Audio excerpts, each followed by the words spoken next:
Hello बच्चों, कैसे हो आप। आज हम कक्षा 4 सामाजिक अध्ययन की वर्कशीट हल करेंगे।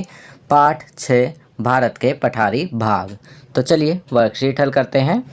प्रश्न 1, अपनी पाठ्य पुस्तक की सहायता से मालवा के पठार पर बसे शहर के बारे में कोई 3 विशेषताएं लिखिए। तो बच्चों यहाँ पर आपको अपनी पाठ्य पुस्तक पढ़नी है और उसके अनुसार मालवा के पठार पर बसे शहरों के बारे में कोई 3 विशेषताएं लिखनी है। तो यहाँ हम लिखेंगे, इस पूरे पठारी भाग में ज़्यादातर स्थानों की मिट्टी काली है, ये पहली विशेषता। दूसरा, इस काली मिट्टी में कपास की खेती बहुत अच्छी होती है। तीसरा, इन शहरों में स्थानीय नालों पर छोटे छोटे बांध बनाए गए हैं। चलिए आगे बढ़ते हैं। प्रश्न 2, कगार के तले बसे गांव की विशेषताएं बताइए। तो यहाँ आपको कगार के तले बसे गांव की विशेषताएं बतानी है।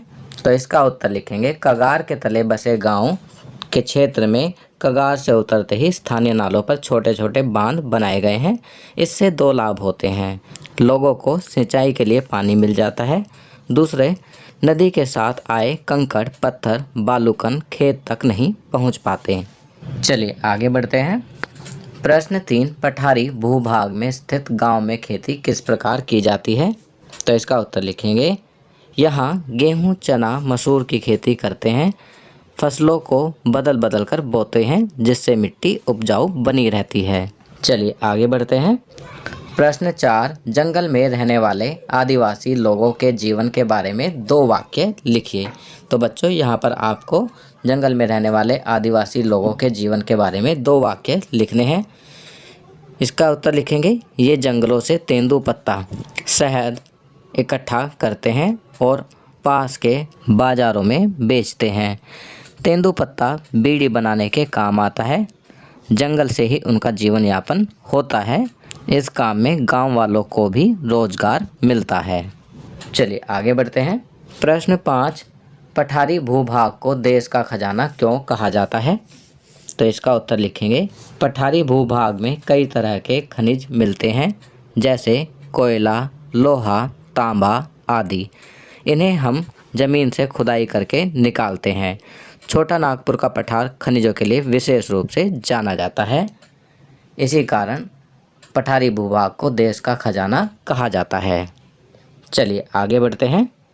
प्रश्न 6, निम्नलिखित कथनों में से जो सही है उनके सामने सही का और जो गलत है उनके सामने गलत का निशान लगाइए। तो बच्चों यहाँ पर कुछ कथन दिए गए हैं। आप इन कथनों को पढ़कर सही के आगे सही का और गलत के आगे गलत का निशान लगाएंगे। क कथन, पठारी भूभाग कठोर और पुरानी चट्टानों से बना है, सही। ख, पठारी क्षेत्र में लोगों का मुख्य व्यवसाय पशुपालन है, गलत। ग, विदिशा शहर विंध्याचल के पठारी भाग पर स्थित है, सही। घ, नदियाँ और नाले कगार से उतरते हुए अपने साथ लाए कंकड़ पत्थर कगार के पास वाले खेतों में जमा कर देते हैं, गलत। ड, पठारी क्षेत्रों में कुएं आसानी से खोदे जा सकते हैं, गलत। तो बच्चों ये वर्कशीट यहाँ कंप्लीट होती है। अगर ये वीडियो आपको अच्छी लगी तो इसे लाइक एंड शेयर ज़रूर करें। अन्य विषयों पर बने हमारे लेटेस्ट वीडियोस को देखने के लिए चैनल को सब्सक्राइब करना ना भूलें और देखते रहिए हमारा channel knowledge kingdom. Thank you.